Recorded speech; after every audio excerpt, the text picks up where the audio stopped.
Selamat siang Indonesia, selamat malam Amerika. Guys, kali ini saya lagi berada di Candi Borobudur.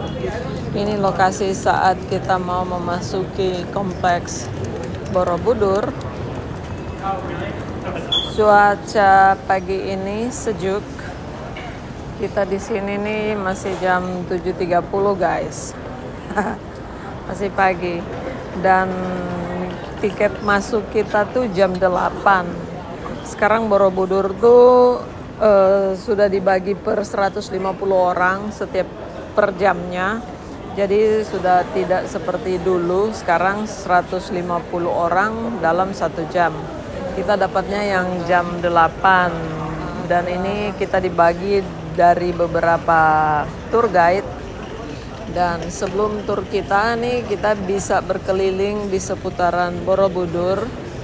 Itu tidak membeli tiket pun tidak apa-apa, karena ini hanya pelataran depan Borobudurnya saja. Dan di sini pemandangannya nih lumayan keren guys, lumayan indah, sejuk, tenang, menyenangkan. Dan di sini kebetulan banyak bapak-bapak tentara polisi yang lagi mau olahraga pagi guys. Ada reboisasi, tanam asam jawa. Dan ini nampak Candi Borobudurnya dari kejauhan. Keren nih guys. Nih tuh kan, keren. Tuh. Dan tempat ini nampaknya menyenangkan ya untuk dijelajahi, untuk mengetahui lebih detail. Dan di sepanjang jalan menuju Borobudur nih banyak ini nih pelangnya. Lihat apa yuk? Restorasi Candi Borobudur oleh RI dan UNESCO 1973-1983. Begini.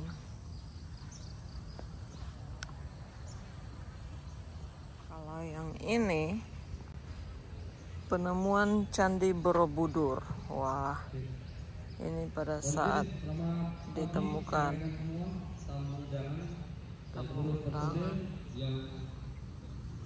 Berada di lapangan untuk mengikuti segera menempatkan diri. Untuk segera menempatkan diri untuk barisan yang rapi. Baik, ke sini. Mohon izin, rekan-rekan yang di belakang, monitor. Mohon izin bapak-bapak, ibu-ibu, alat kami siapkan. Mereda. Seluruhnya siap. Gerak. Wah. Luruskan pasukan terdepan. Lencang depan. Gerak. Gerak.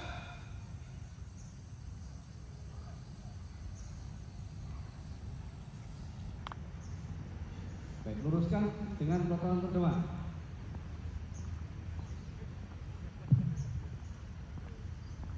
Ayo luruskan.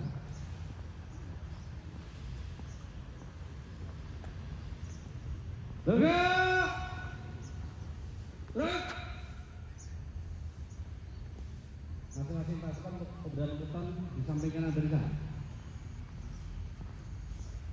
Sudah ya.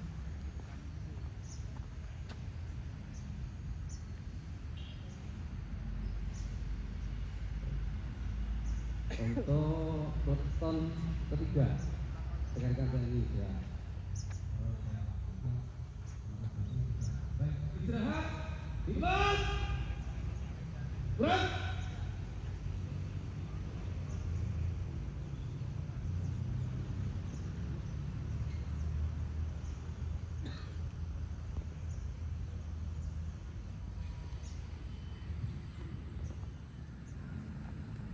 Ancaman kebencanaan terhadap Candi Borobudur.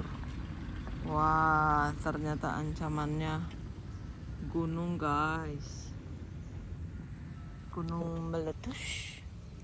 Kalau yang ini setting dan struktur bangunan Candi Borobudur.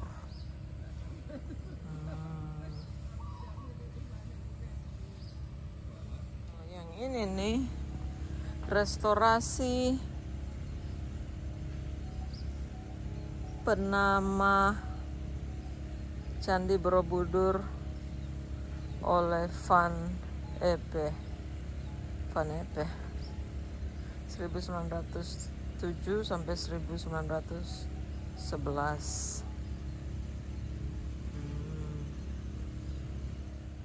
Kalau yang ini restorasi pertama Candi Borobudur oleh Van Epe 1997 sampai 1911. Ini restorasi pertamanya Candi Borobudur. Sekarang kita lihat yang di sebelah sana. Ini, aduh, ada yang buang rokok lagi.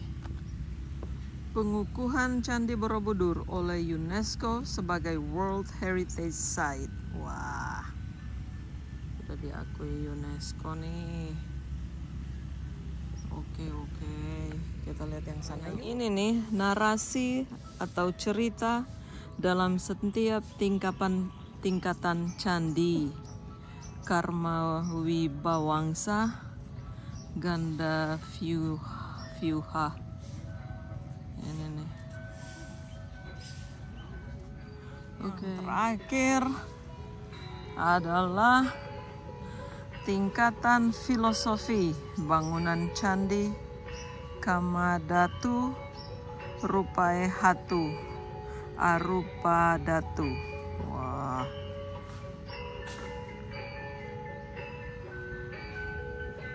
Keren. Cuma kita nggak bisa masuk di sini karena mereka dalam under construction, guys.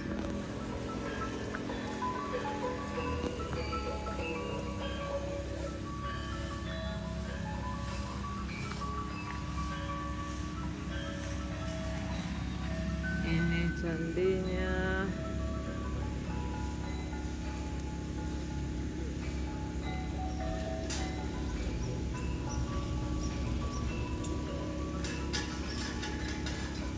Pintunya banyak, di masing-masing lubang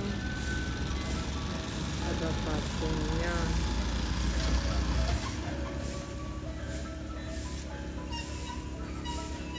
Kita sekarang di sini untuk Borobudur ada schedule masuknya, guys. Kita jam 8.30. Kloter pertama yang bisa masuk ke dalam itu kloter jam 8.30. Tapi hanya dibuka untuk 150 orang. Dan sesudah kita turun, orang berikut naik juga 150. Jadi nggak bisa masuk seenaknya, ada batas-batas, nggak seperti dulu. Karena katanya nih candi ini sekarang udah banyak yang rusak, dirusakin orang. Jadi sekarang lebih diawasi aja. Begitu. Karena banyak yang rusak, jadi dia mulai membatasi orang yang masuk itu per 150 pengunjung per jam. Jadi kita di atas itu juga diberikan jam dan nggak boleh merusak.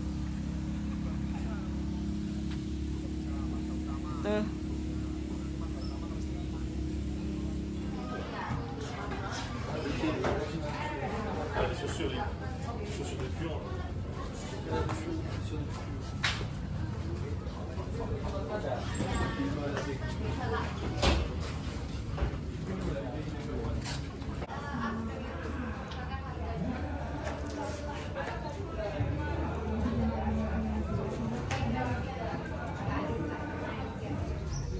Kita dapat tiket dan dapat nomor guide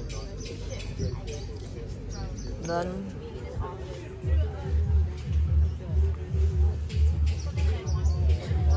Welcome to Borobudur Temple.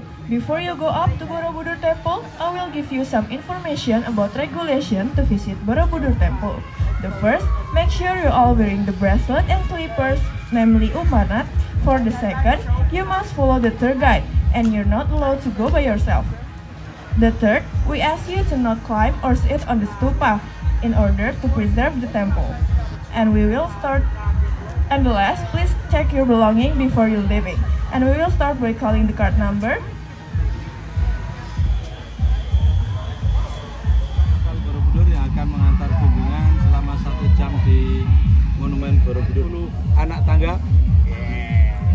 Dan juga nanti untuk perjalanan pulangnya kita tidak lagi lewat jalur di mana kita masuk. Perjalanan pulangnya lebih jauh, hampir 700 meter. Karena perjalanan pulangnya wajib melalui tempat penjualan cenderamata di sana. Bila mana ada yang berkeinginan untuk beli oleh-oleh, jangan lupa pintar-pintar menawar biar mendapatkan barang bagus tapi murah harganya. Ya.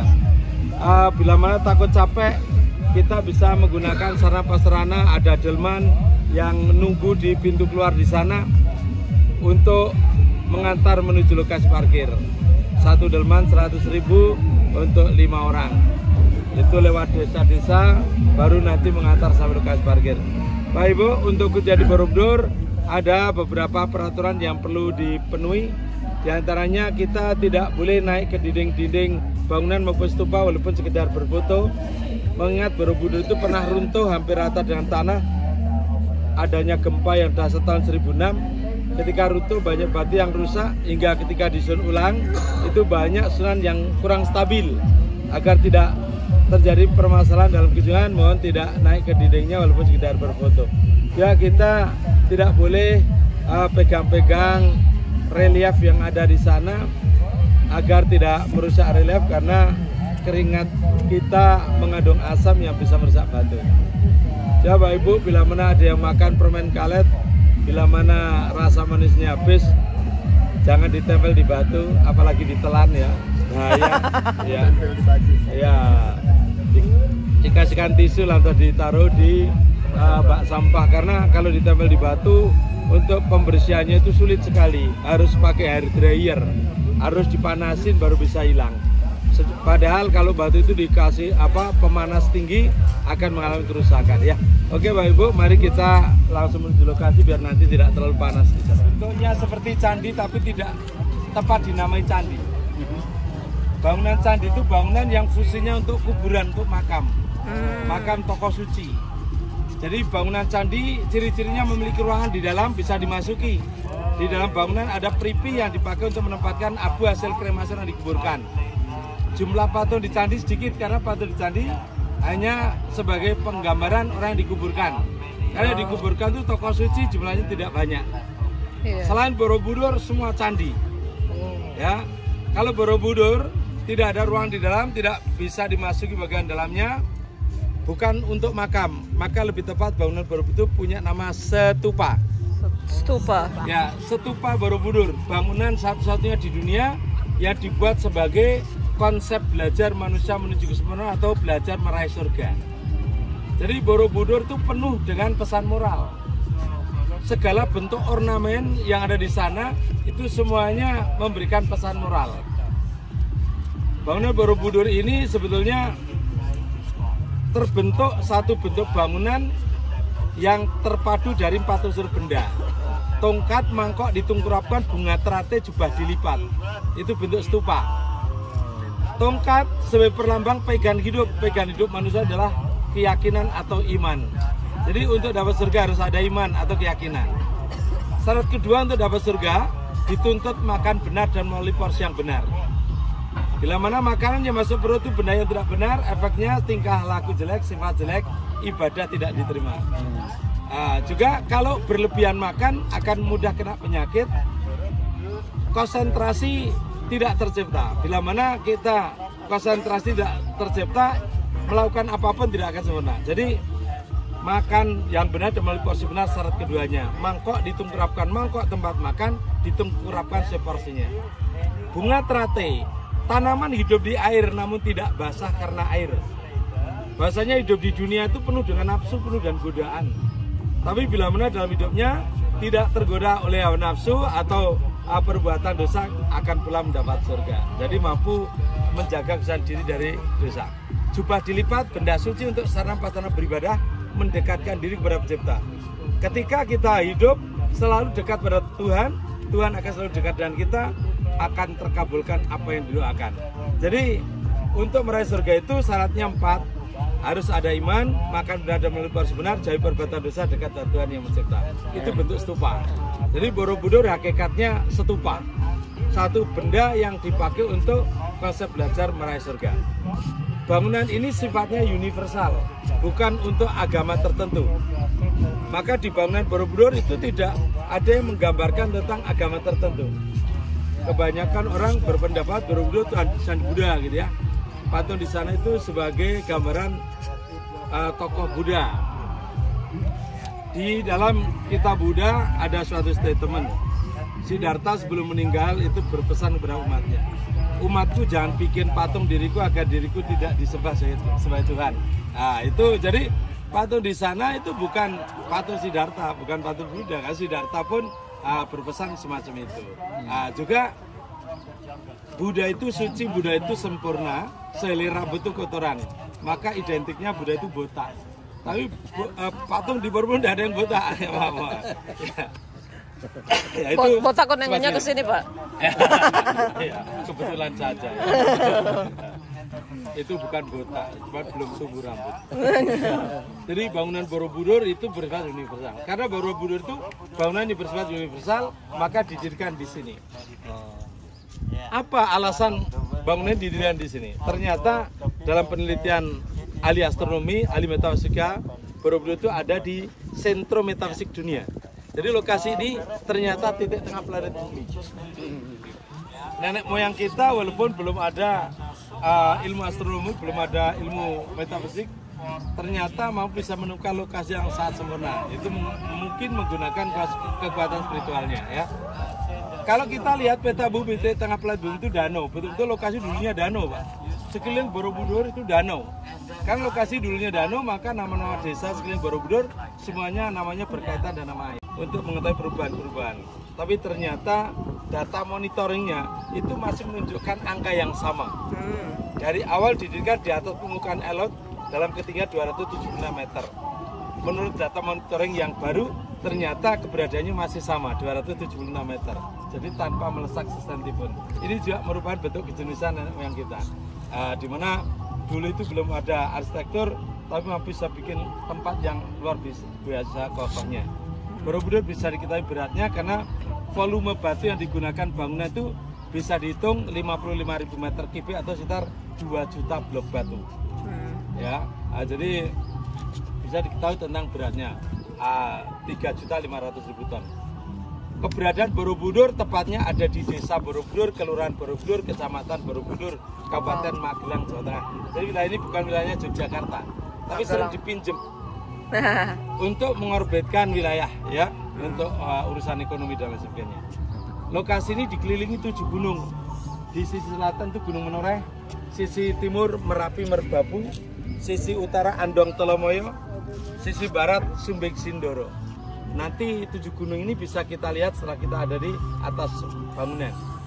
7 gunung ini saling berkaitan, terbentuk seperti gelang besar, disebutnya Mahagelang. Maka wilayah yang dikelilingi dinamai Magelang. Dari kata Mahagelang. Bukan dimek-mek sampai gelilang. Enggak, Pak. Nah, itu Magelang. Oke, kita pelan-pelan jalan yuk. Sambil jalan. Jadi Pak, Bapak bilang tadi tahun 1006 Pak, 1006. Ya, jadi kerusakan bangunan bukan akibat gempa yang terjadi kemarin-kemarin, melainkan gempa yang terjadi 1000 tahun yang lalu, 1006, tahun 1006. Jadi waktu diperbaiki itu nggak ada perubahan struktur atau apanya Pak? Ya? Ada Pak. Jadi Borobudur sudah mengalami 2 kali renovasi.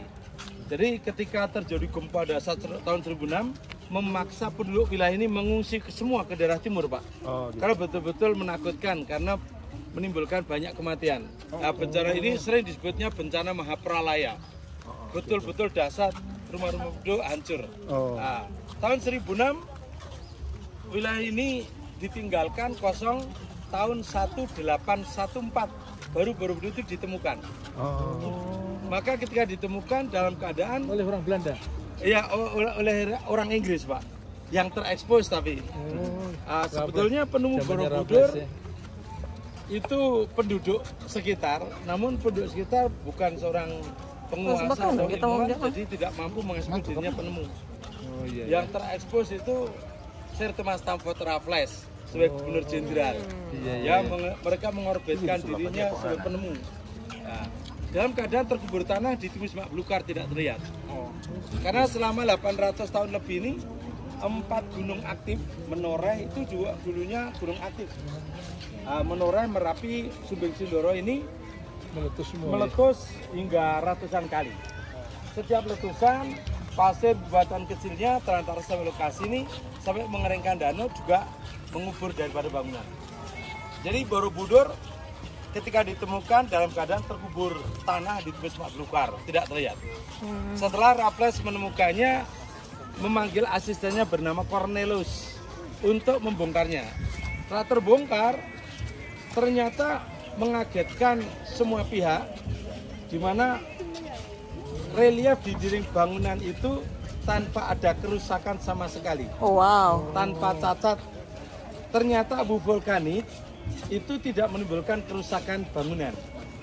Hanya Gempanya yang meruntuhkan. Ya.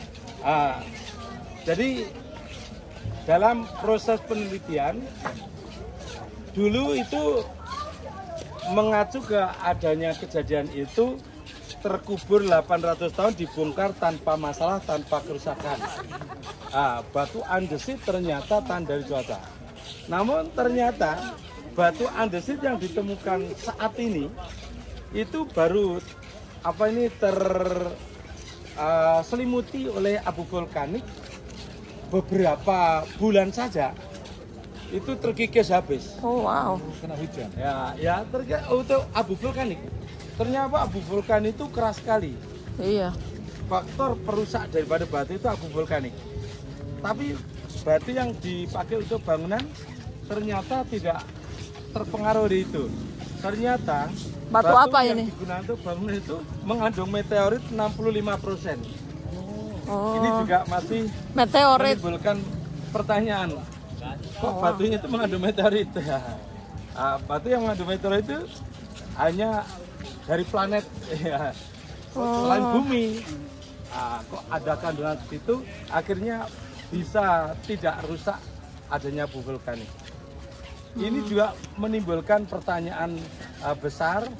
Jadi batu itu dipastikan umurnya itu ribuan tahun. Ya, ribuan tahun. Lantas kemungkinan besar bangunan ini dibangun jauh sebelum Masehi. Buktinya karena bangunan ini dibangun jauh sebelum Masehi, ketika bangunan dibuat belum ada tradisi pembuatan prasasti. Maka di dunia bangunan kuno yang tidak didampingi prasasti hanyalah Borobudur. Oh, wow. Maka sampai saat ini belum ada yang bisa mengetahui kapan bangunan dibuat dan siapa membuatnya. Oh, wow. Nggak ada sama sekali. Hanya gambar-gambar. Ya, ada para sejarawan itu mengkaitkan Borobudur dengan prasasti Karangtengah. Di mana prasasti Karangtengah itu isinya ada pembebasan tanah perdikan yang akan dibangun sebuah bangunan. Tapi bangunan yang akan dibangunnya ternyata sebuah jindala. Jindala itu kuburan atau makam. Walah. Dan bangunan ini bukan untuk makam. Jadi itu terputus adanya hipotesa ini, Pak. Lantas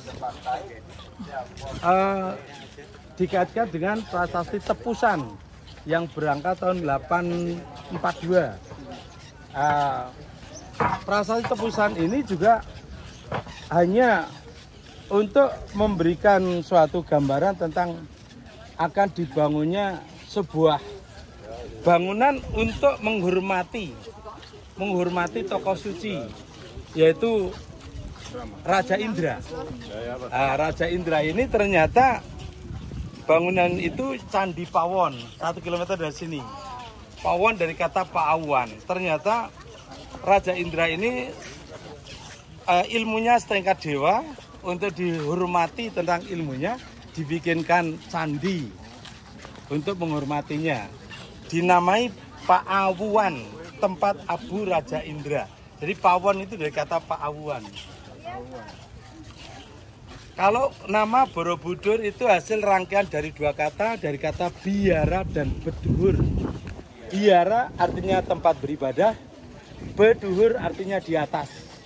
Jadi tempat beribadah yang terletak di atas. Ya, pas ya. Satu lagi Pak. Oke ya Pak. Kalau bilang tadi abunya itu dari nggak tahu dari mana itu abu sampai menutupi ini Pak. Gunung pecah. Dari empat gunung tadi. Menoreh, Merapi, Sumbing, Sindoro. Ini dulu itu selalu Berapa duit, Pak? letusan. Kalau Berapa duit? zaman modern 50. gunung-gunung ini bisa dimanage 10, 5. untuk tidak meletus Pak.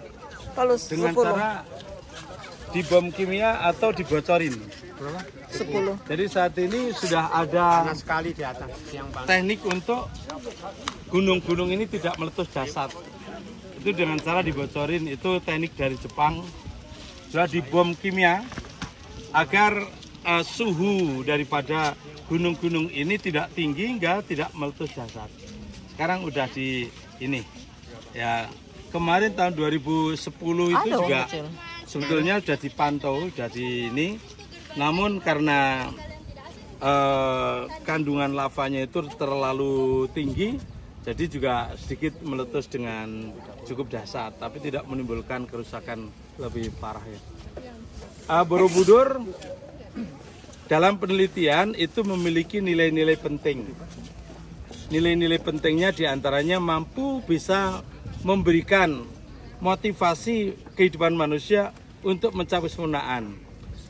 Setelah memiliki nilai-nilai penting ini juga harus didukung oleh atribut-atribut, yaitu value yang baik ya, tradisi yang baik, budaya yang baik. Setelah adanya beberapa komponen ini, Borobudur masuk daftar warisan budaya dunia. Ya, jadi masuk warisan budaya dunia ini harus memiliki nilai-nilai pentingnya. Nilai-nilai pentingnya tidak hanya bangunannya saja, tapi landscape-nya juga harus memiliki nilai-nilai penting. Landscape-nya, budayanya, juga tradisinya itu juga harus memiliki nilai-nilai penting untuk mengangkat Borobudur masuk daftar warisan dunia. Setelah Borobudur masuk daftar warisan dunia, Borobudur milik dunia, segala sesuatunya dibiayai oleh UNESCO. Maka lokasi ini juga dilindungi dari bahaya perang. Jadi kalau nanti terjadi perang dunia ketiga bisa menyelamatkan diri kemari. Nah, karena dilindungi dari bahaya perang ya itu ya. Ntar penuh Pak. Ya. Ntar penuh. ya kalau udah penuh rudal nyasar ya. Ada seriganding, soka. Ini pohon-pohon yang ada di situ itu memberikan suatu gambaran yang di relief bangunan Borobudur itu flora faunanya itu menunjukkan daripada orang-orang lokal gitu ya. Jadi budaya Jawa, flora faunanya itu ada di Jawa. Jadi betul-betul bangunan Borobudur itu bukan budayanya orang luar, itu bukan. Kita lewat sini aja menghindari tangga biar nanti tidak terlalu capek. Yuk Bapak Ibu, kita jalan yuk. Ya juga pohon-pohon lain yang ada di Jawa.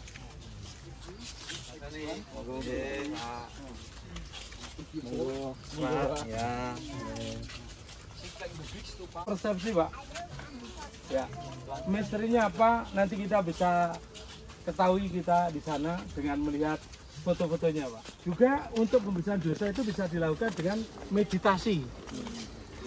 Meninggalkan keduniawian, hanya fokus kepada Sang Pencipta yang akan bisa membersihkan diri dari dosa. Dia bisa dibersihkan dosa ini dengan cara membaca kitab. Dan membaca kitab bisa mengetahui aturan-aturan hidup. Mana halal, mana haram ya. Itu bisa mengantar mencapai sebenarnya diajarkan oleh Avalokiteshvara. Jadi Candi Mendut itu pemakaman 3 tokoh suci Buddha. Avalokiteshvara, Vajrapani dan Sakyamuni. Nah, maka Upatra Waisak itu di sana disebut Upatra Trisuci Waisak. Kalau di sini menjalani ritual, karena bangunan ini sifat universal, siapapun yang akan menjalani ritual di bangunan harus bayar. Ya, tidak orang Buddha lantas ini tempat ibadah orang Buddha mereka bebas, tidak. Apalagi kepengen mereka itu menjalani ritualnya itu di puncak bangunan dengan meditasi dan lain sebagainya, itu harus izin, harus bayar mahal. Ya, jadi bangunan itu universal.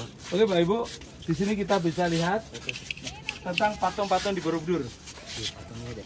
Patung di Borobudur jumlahnya 504. Dari 504 patung yang ada, ternyata memiliki ukuran sama, berat sama tanpa sambungan. Wih. Tentunya dulu itu belum ada alat cetak ya, belum ada alat ukur. Iya. Tapi betul-betul satu ukuran, beratnya pun sama. Wih. Dan setiap patung itu hanya dibikin satu batu utuh tanpa ada sambungan. Ini juga merupakan misteri. Patung di Borobudur bukan sekedar untuk hiasan.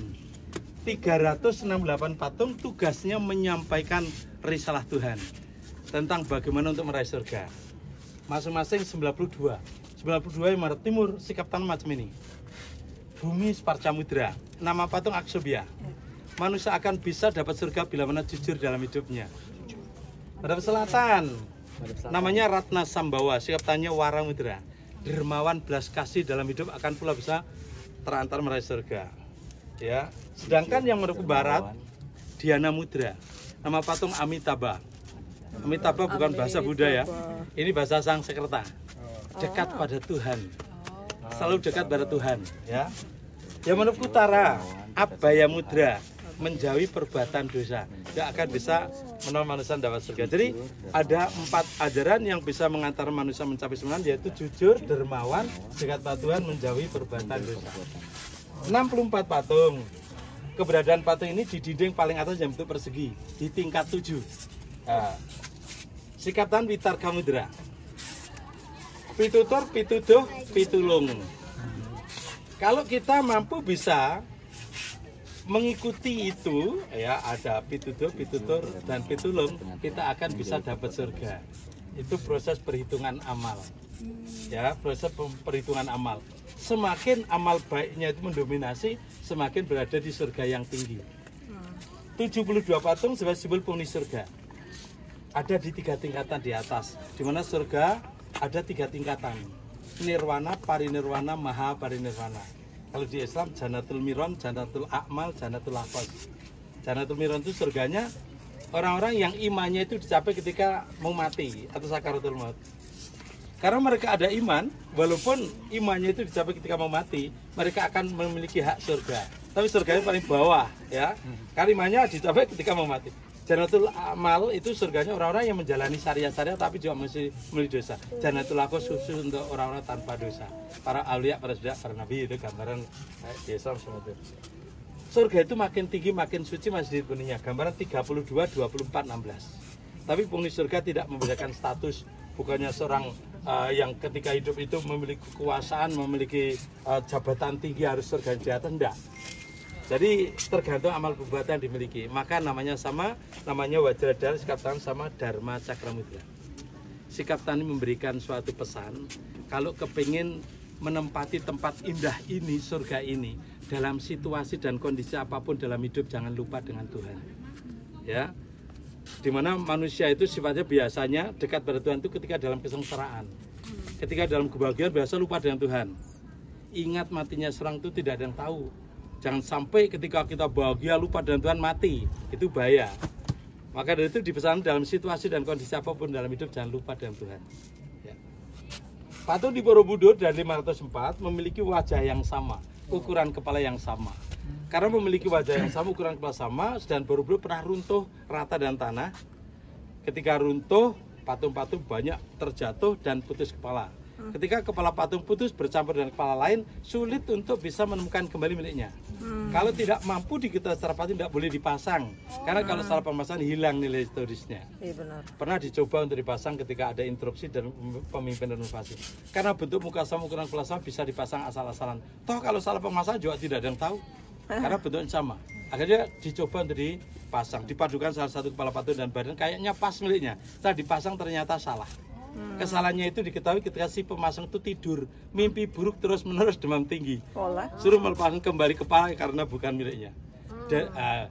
bisa terjadi semacam itu karena proses pembuatan patung ini dilakukan dengan kekuatan spiritual. Maka masing-masing memiliki kekuatan magis. Ya, bisa terjadi semacam itu karena masing-masing memiliki kekuatan magis. Ya, kepala patung yang belum diketahui secara pasti milik badan saat ini disimpan di kantor konservasi, dijaga keamanannya karena memiliki nilai jual yang luar biasa ini ya. Nah, ini batunya pun batu yang unik, ya, itu langka, itu memiliki nilai jual yang luar biasa. Oke, ini tentang patung. Yang belum kepasang berapa banyak, Pak? Ada 228. Wow. Itu dari jumlah yang dari yang Iya. 500 itu? Iya. Oh, Di stupa besar di puncak itu pernah diketemukan satu patung di dalamnya. Di mana stupa paling besar di puncak itu tidak berlubang, tidak berpintu. Hakikatnya tempat Tuhan itu tidak bisa dilihat oleh manusia, tidak pula bisa dijangkau oleh manusia. Maka tidak dibikin lubang maupun pintu untuk mengetahui di dalamnya. Stupa ini diketahui ada isinya itu baru tahun 1832 ketika stupa itu longsor. Mungkin kalau stupa itu tidak pernah longsor, kemungkinan tidak pernah diketahui ke dalam itu ada satu patung. Patung yang dalam stupa ini patungnya.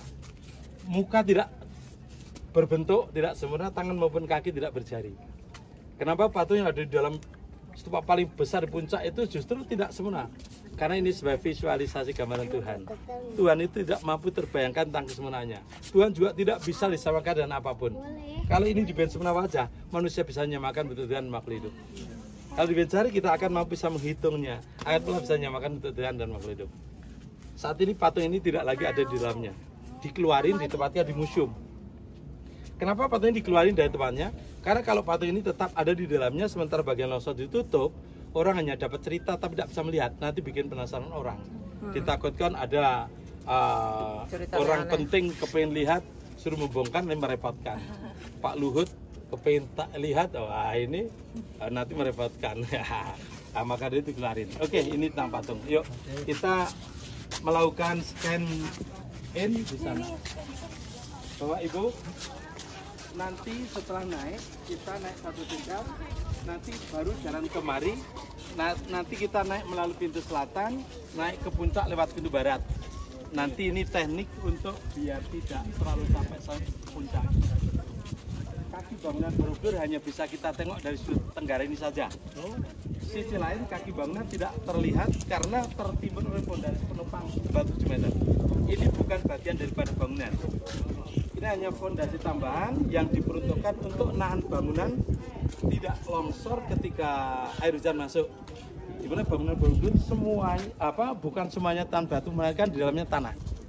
Tanpa perkat, tanpa semen dalam proses pembuatannya untuk menahan air agar bila mana air hujan masuk tidak terjadi pembengkakan bangunan, diberikan fondasi penahan. Jadi ini hanya untuk menahan bangunan. Ya, kaki bangunan ada di sana. Sekeliling kaki bangunan itu ada satu kitab namanya Kitab Karmawibangga. Karmawibangga yang bikin? Ya, nanti kita cerita ya. Kita ceritakan siapa pembuat kitab ya. Apa maksud tujuannya?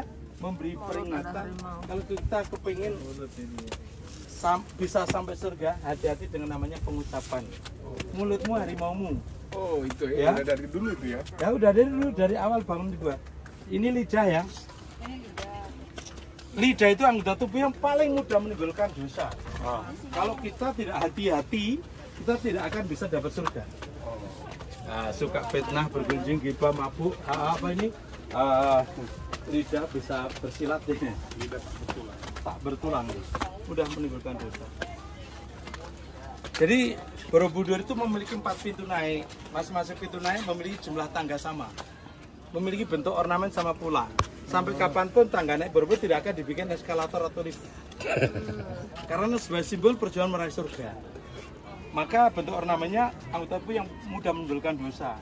Hati-hati dengan pengucapan. Mulutmu harimaumu. Lidah, ya. Ini lidah itu anggota tubuh yang paling mudah menimbulkan dosa. Dan setiap tingkatan sebenarnya ada gapura. Gapura itu bentuk ornamennya pendengaran, penglihatan, pengucapan, pikiran. Dalam bahasa Sanskerta disebut kala makara. Kala itu waktu, makara raksasa. Dewa waktu. Hidup itu sangat singkat di dunia. Kalau tidak hati-hati dengan waktu yang sangat tinggi ini, kita akan merugi ya. Berarti sudah untuk meraih surga. Pak Ibu, bangunan Borobudur ini dalam proses pembuatannya itu dilakukan dengan pengukuran simetris sekali. Bila mana dilihat dari atas itu bentuknya seperti jaring laba-laba. Konsepnya namanya konsep Vastu Purusa Tumapita.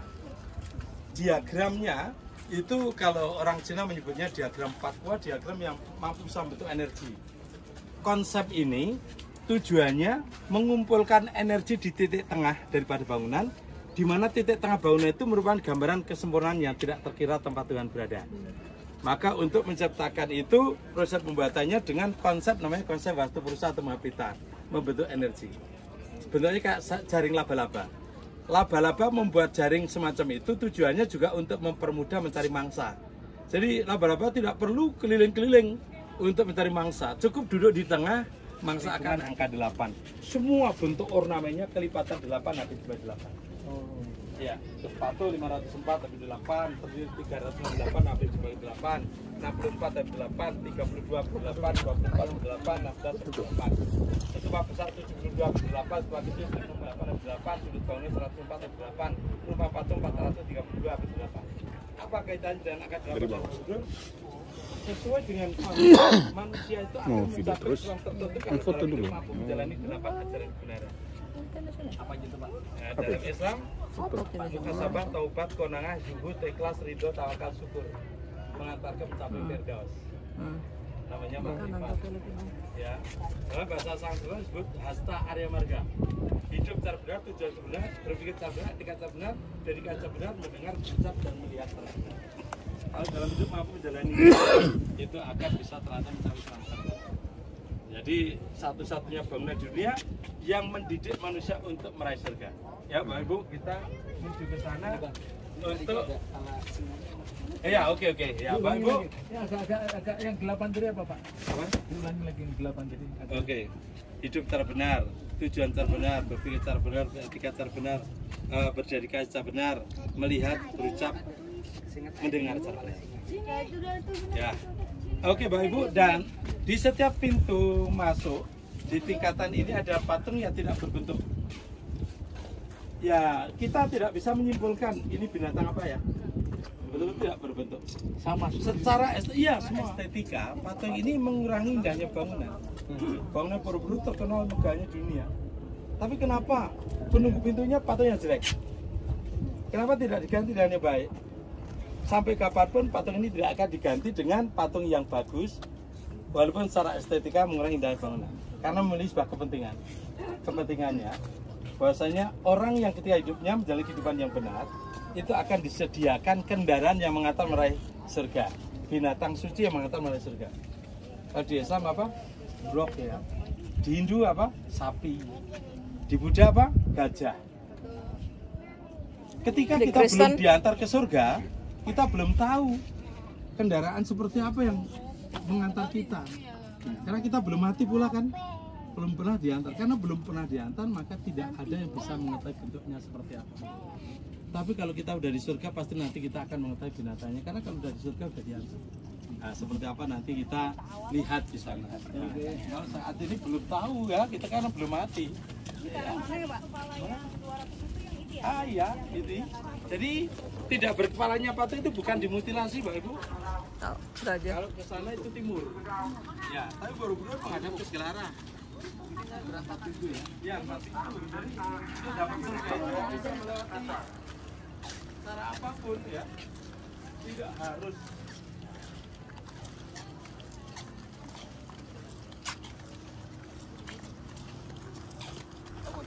sana ada yang copot tangan palus, ini copot kepala, ini nggak ada badan.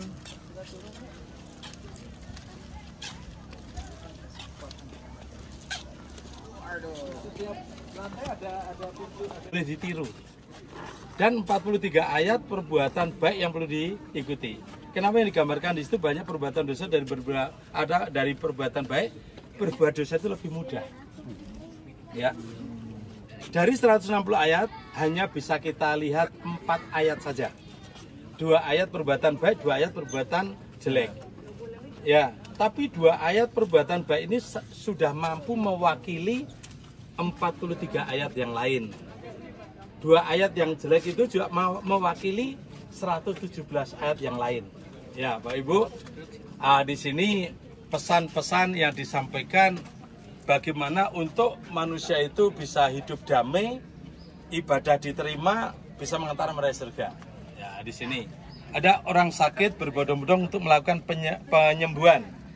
Ada yang ngerokin badan, ada yang mijit kepala, ada yang ngolesin rempah-rempah pada perutnya, ada yang membikinkan jamu untuk kesembuhan. Ini sebagai suatu pelajaran, bila mana kepingin damai dalam kehidupan, capailah dengan cara gotong royong, saling membantu kesulitan orang lain, saling kerjasama, saling toleransi. Dengan cara semacam ini, bila mana kita mendapatkan suatu kesulitan, itu akan segera bisa ditolong.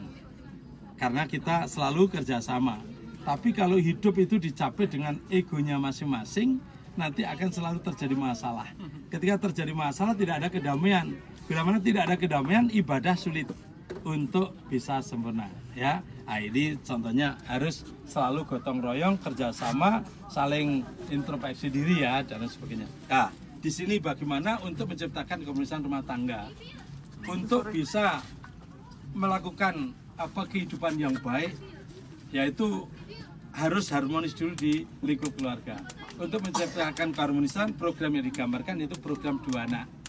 Dan 2 anak itu akan bisa memanage ekonomi, akan bisa menabung, kelang hidup juga akan termanage dengan baik. Ya. Juga di sini menyusui anak dengan ASI. Program untuk menciptakan generasi muda yang baik, generasi muda yang terarah, bisa dibanggakan kemudian hari, itu dengan memberikan ASI. Bahasanya anak yang diberikan ASI itu akan terjalin hubungan batin antara orang tua dan anak. Setelah anak tersebut terjalin hubungan batinnya, akan mudah dididik, mudah diberikan pengertian. Mereka juga tidak akan berani dengan orang tua karena terjalin hubungan batin. Tapi zaman modern banyak wanita yang enggan memberikan ASI-nya, alasan sensasi. Akhirnya anak digantikan air hewan, maka banyak anak yang bandel. Banyak anak yang berani dengan orang tua, bahkan mau membunuh, minta sesuatu kalau nggak diturutin, wah ngancam membunuh. Itu anak pasti tidak kenal ASI. Nah, kalau kenal ASI pasti terjalin hubungan batin, mudah didik. Ya, maka dari itu yang digambarkan di sini. Di sini yaitu berderma. Ternyata berderma itu tidak hanya menolong seseorang dari kesulitan, tapi berderma itu manfaatnya luar biasa. Orang yang suka berderma itu nanti akan dijauhkan dari malapetaka. Karena Tuhan paling suka orang yang berderma. Ketika orang yang melakukan derma ini akan selalu dilindungi oleh Tuhan, karena Tuhan paling suka tentang perbuatan derma. Jadi akan dijauhkan dari malapetaka. Juga berderma ini mencegah kemiskinan, terhindar dari kemiskinan. Karena apa yang kita keluarkan. Sekian dulu vlog saya kali ini dari Borobudur. I'll see you next vlog. Ciao.